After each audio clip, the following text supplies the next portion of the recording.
Hey coaches, so today I'll be showing you how to customize your own branding on the CoachVantage website.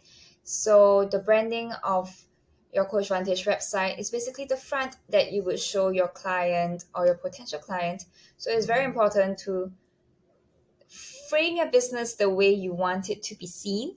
Okay, so to start off, click on your profile and go to My Settings. Under Settings, you'll see the Branding tab. Go ahead and give that a click. It'll bring you to the Brandings page. And then over here, you can see that, hey, you can choose the color for your top menu, left menu, and your menu text. Okay, so the top menu refers to this little part on the top that I'm hovering over. And naturally, the left menu is this part that I'm hovering over. And then the menu text would be this color that is coloring the current text of my dashboards, contacts, and calendar. Okay, so if you already have a color in mind and you have the hex color, just go ahead and give that a click. Okay, if you have another color in mind, go ahead and give that a click. Okay, it would change accordingly. This is the finalized color, so make sure that this is a color you have in mind before you click save. If you don't, which is perfectly fine, go ahead and give this color a click. It'll bring you to the color wheel where you can get a little bit more hands-on and find the perfect color to describe your business. Okay, so for example, what if this time I want something much more pastel?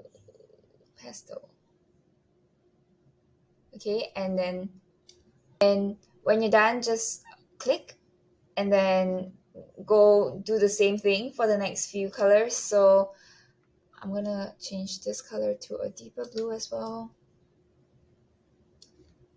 And then the menu text color, of course, we recommend a contrasting text color to allow better visibility for you and your client. So for example, if you're using a lighter, brighter color for your menu, you want to choose a darker color like black for the text color. And vice versa, if you're choosing a darker tone for your menu color, choose a brighter color to allow easier visibility. Okay, and when I'm done with all the colors, I'm going to click save,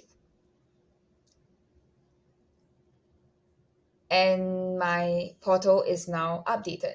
So whatever you see here, the color changes and everything would be what your clients are looking at as well. So business logo, let's go to business logo.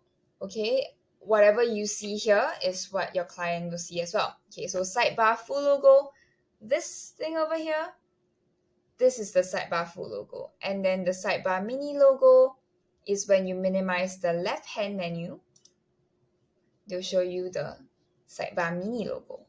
Okay, this is exactly how your client will see it as well on their portals. So you have to keep that in mind as well. One very important thing is that we have recommended pixel size for your image in order to allow your image to appear the way you want it to be seen. You have to ensure that the image size is also the same as the one that we're recommending. So for example, if you click on the tooltip over here, we recommend your logo to be 210 by 50 pixels. And then same goes for the mini bar logos. So this is very important. And to change your logo, you can just give this a click. They will ask you, they will give you a warning. They will say this will permanently delete the file. You have to do this in order to change it into a new logo. Okay, click on OK. And naturally, now I don't have a logo. So to upload a logo, just click upload the logo. You can choose from your local file, or you can do a direct link if you have the URL for the specific photo you're looking for. And then finally click add. And there you have it. Hey, look, I have my business logo back. So email banner logo and invoice logo. I have a example template of an email banner logo over here. So this is the email banner logo. This will be what is displayed on your email banner logo. Okay, and for your invoice logo, okay, I'll just choose this is where your invoice logo will be displayed. So it's very important for you to get the right pixel size in order for your logos to be displayed the way you want it to be seen. Okay, and that's all we have for branding. I hope you have learned something useful in this video, and thank you so much for watching.